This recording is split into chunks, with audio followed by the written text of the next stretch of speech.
Ang susunod na programa ay rated PG. Ito ay nangangailangan ng patnubay at gabay ng magulang para sa mga batang manonood.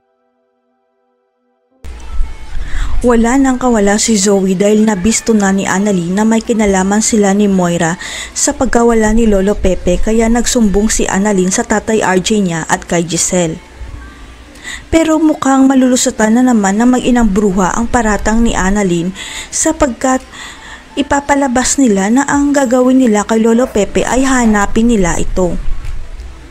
Ang narinig kasi ni Annalyn nang tumawag si Moira ay pinapapunta niya si Zoe sa kanya dahil may pag-uusapan daw sila tungkol sa plano nilang gawin kay Lolo Pepe. Ang hindi alam ni Annalyn, ang plano ni Moira ay perahan muna ang pamilya Tanyag bago nila dispatsahin ni Balahadja si Lolo Pepe para hindi na ito makapagsumbong pa. Pero hindi naniniwala si Annalyn sa palusot ni Zoe at Moira at malakas rin ang pakiramdam ni Giselle at Doc RJ na si Moira ang nagtago sa tatay nila dahil sa galit o paghihiganti.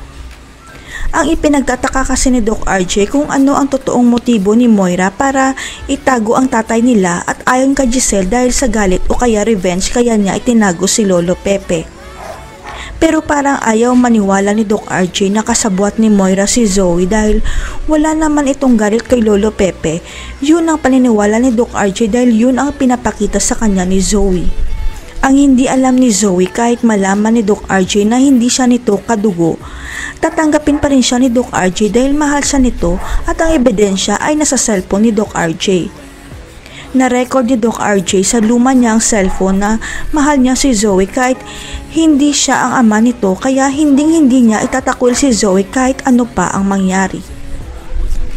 Kung napanood lang ni Zoe ang buong video na na-record ni Doc RJ, siguradong hindi siya kakampi sa nanay niyang demonya dahil binibrainwash siya nito na itatakwil siya.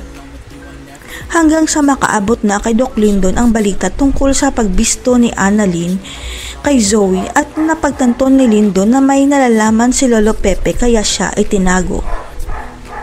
Alam ni Doc Lyndon na kahit ano pa ang pagtago ni Doc Carlos at Zoe ng kanilang sikreto, aalingasaw pa rin ito kaya nagdesisyon si Lyndon na siya na ang magbubunyag.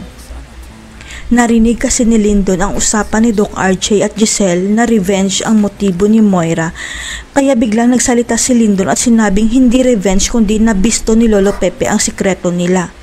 Ibubunyag na kaya ni Lyndon ang sikreto na hindi tunay na tanyag si Zoe. Makokonsensya ka na kaya si Zoe at itatakas niya si Lolo Pepe. Abangan.